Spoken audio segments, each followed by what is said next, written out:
Hello everyone, welcome to my channel. And on this channel, I'll be talking about everything Universal. And on today's video, I'll be talking about everything you need to know about Universal's newest theme park in Orlando, Epic Universe. That was fast. Firstly, if you didn't already know, Epic Universe opens May 22nd of 2025 with 5 lands in the park. One of these lands is the Ministry of Magic, which has kind of 2 parts of the land, 1920s Paris and from the Fantastic Beasts, and 1990s British Ministry from Harry Potter. The 1920s Paris, as soon as you walk through like the archway, you will notice how big the buildings are. The tallest building in 1920s Paris the shortest building in 1920s Paris is taller than the tallest building in Diagon Alley. And you will, on the left side of, as soon as you walk through the archway, you will see a cafe, Cafe Le Serein, which serves French food, and it seems like a nice restaurant, so yeah. It's obviously a French restaurant.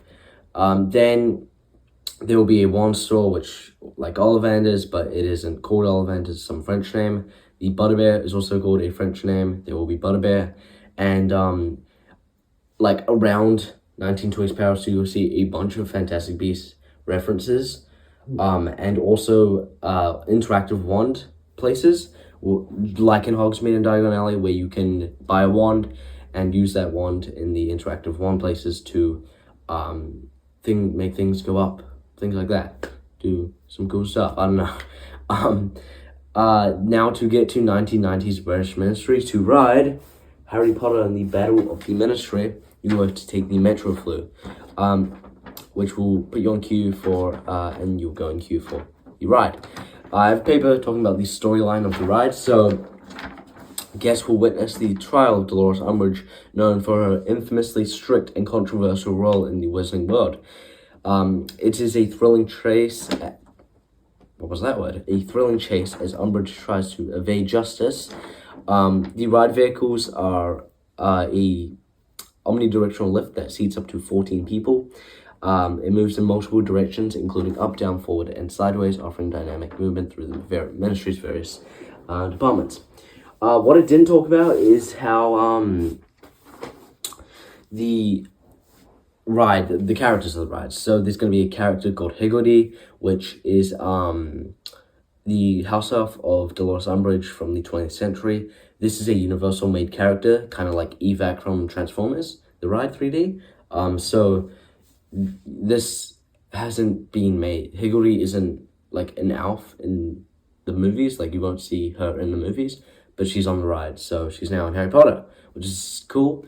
And then there's Harry, Ron, and Hermione, so 3 Golden Trio main characters. And then there will be, so Dolores Umbridge, she's trying to get her hands on a time turner, to go back to the times of Voldemort, because things were generally better for her back then. And then, I think that's it. Yeah, that's it. I can't wait to go on this ride. There are lots of animatronics on the ride, which make me very excited for this. I like Harry Potter. A lot of people who go to Universal love Harry Potter. That was loud. A lot of people who go to Universal love Harry Potter, so I'm obviously a big fan of Harry Potter, as I'm a big fan of Universal.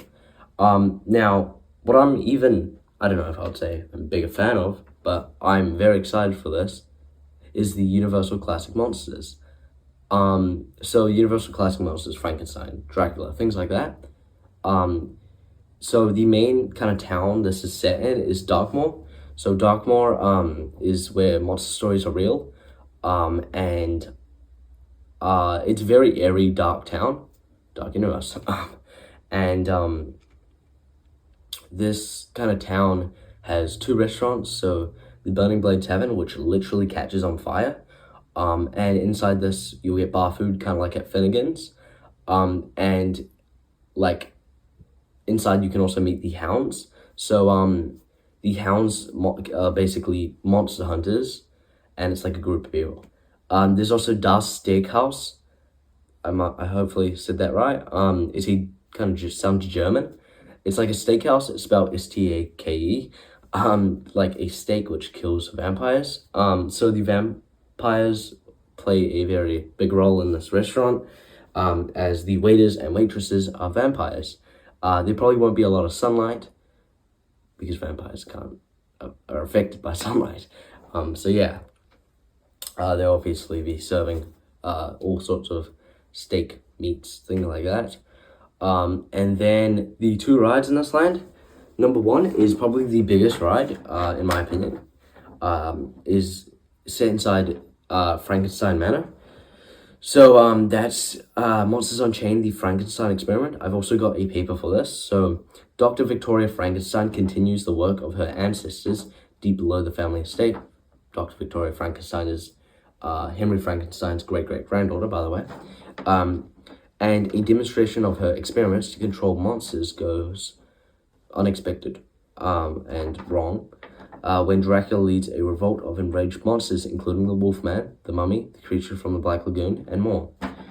So she's trying to control these monsters, and things go wrong. You're trying to escape. The animatronics on this ride are amazing. I mean, I'm not gonna spoil it too much, as there's more animatronics to come from the ride, but they look amazing. There's 8-foot tall animatronic, which is Frankenstein. And yeah, it is said to be the scariest ride Universal has ever created. On terms of fear, not thrill. This uses a cougar arm system as well. But back to the kind of the scary thing. I don't think this will be, like, obviously it doesn't sound scary, but I do think this will be a scary ride when Dracula, with his fangs are hanging out, looking at you, and trying to reach you to attack you. And also it's going to be looking really realistic. So, I mean, it might seem a little scary. I don't know. We'll see. And I'm excited for this ride.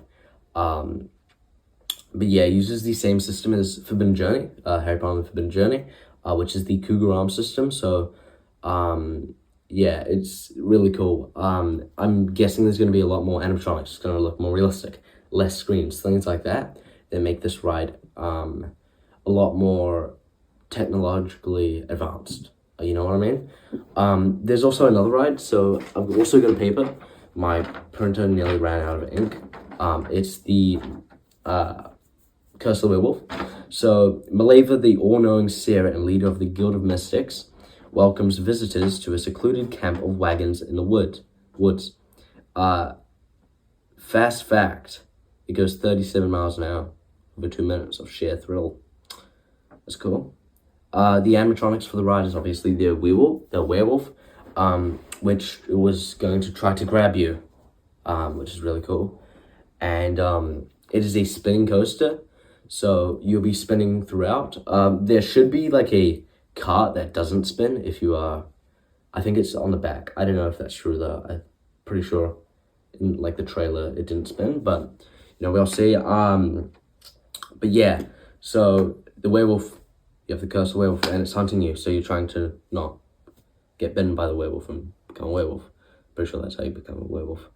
But yeah, then so the whole town of Darkmoor, you'll probably see lots of things like meet and greets with Frankenstein and Dr. Victoria Frankenstein. And it's quite an eerie, dark place. So kids might not like this, like young ones, like really little. So I recommend probably, like, it's gonna be quite scary for them. Also the height oh my gosh, mumbling and skipping over words. The height restrictions for this ride for little ones probably won't be right. So probably take them to a different land if they do get scared easily. You don't know, they might like it though. Also, make sure to watch the monster movies. You don't have to, I recommend. You'll see all these cool little hidden features around the land, which will make it really cool. And go, oh, there's the Burning Blade Tavern, which kind of looks like the windmill from the end of Frankenstein 1931. Yeah, wait, I don't know if I did say it, but the Burning Blade Tavern does actually catch on fire. I don't know if I said that. I might have. I can't remember. But yeah, which is really cool element. Now, my next land I'm going to be talking about is the How to Train Your Dragon. So How to Train Your Dragon is a franchise I think everyone loves. I love How to Train Your Dragon. I think it's a great franchise. But it's like if your kids don't want to go to Dark Universe, take them here. Because little kids and big kids, love How to Train Your Dragon. I think it's a really cool franchise. But I'm rambling. 3 rides. And one of them, Fyre Drill, spelt with a Y. And then there's another one. Fyre Drill, I might as well explain what's in it. So you've got these water cannons, and you're trying to shoot as many targets to get more points, rack up those points. I'm sure people will get max in like a few months. Like Men in Black, and you're trying to compete against the other side of the boat. There's Hiccup Swing Gliders, which is a ride to replicate what it's like flying a dragon. It's supposed to be family friendly, so that should be fun. I don't think it will go as fast as Hagrid's. It might though, you never know. I don't think it'll be as good as Hagrid's. I do still think Velocicoaster is better. Now, there's also, I forgot the name of it. Oh, Dragon Racer Rally. So this is a ride where you are up in the air and you can spin as much as you want. So it can be as thrilling as you want or not thrilling at all. So yeah. Obviously all of these rides are based on How to Train Your Dragon. And yeah. Now there's also going to be a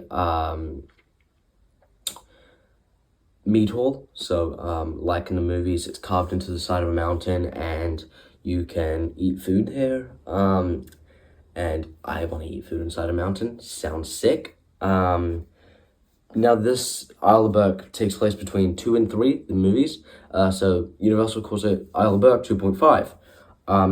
Now there's also a show called The Untrainable Dragon, which is a great show. I've seen like little videos of it in, I think it's Beijing, they have it. I might be wrong.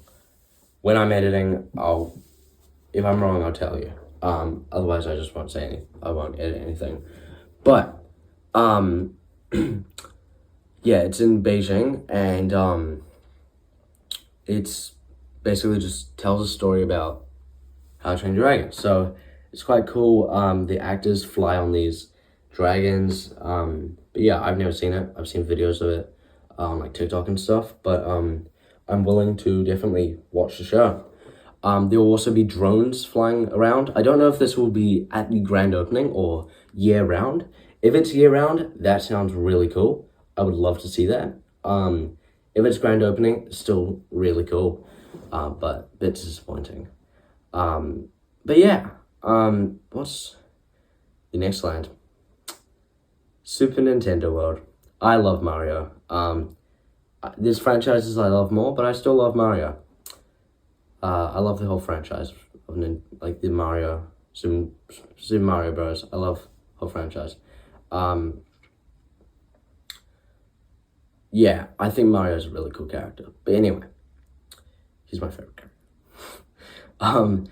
Anyway, there's Mario Kart Bowser's Challenge, which uses augmented reality to like throw shells at people and make them spin around. I've heard this is a disappointment, but you know, don't let other people's opinions choose yours. Then there's Yoshi's Adventure. This is really good for young kids because it's quite a slow ride, not thrilling at all. You're trying to find 3 glowing eggs. So yeah. And then there is... Okay, I'm not going to go to that yet. In this little main area, so in the main area, there's also a cafe, Toadstool Cafe. You can get themed food here based on all the Mario things. Then, now I'm going to get to the other ride, Donkey Kong Country. Inside of it is Minecart Madness. So, Minecart Madness, how the ride system works. You've got a track, you've got another track. You're actually on this track. It looks like you're on this track. This track is broken. You are on this track. There's a boom arm connected to this track using on your minecart, and it looks like you jump. Really cool. I can't wait to go on that ride. Obviously, it's themed off Donkey Kong. I also love Donkey Kong. I've played a few of the games on a Nintendo Switch. But yeah, I think they made a new game actually, Donkey Kong Country Returns or something. I don't know. I'll have to play that. But yeah, it seems like a really cool land. You can also get boom shakes here. I know you can in Japan. So Super Nintendo World and Donkey Kong Country is in Japan. Where in Hollywood you can only go to Super Nintendo World. And yeah, so I can't wait to go to this land. A land which is just made up is Celestial Park. So Celestial Park is not a franchise. It is made for Universal, kind of like The Lost Continent and Port of Entry.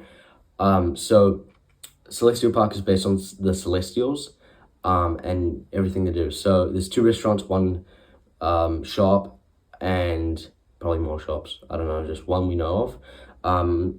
Technically, I guess you can say the hotel is in Celestial Park, which is Helios, and 2 rides. So 2 rides. One of them, Stardust Racers, a dueling coaster, which duels just like Dueling Dragons. And it does a really cool thing called Celestial Spin. So you're down here, they're up there, you swap. So you're racing along, they go like that.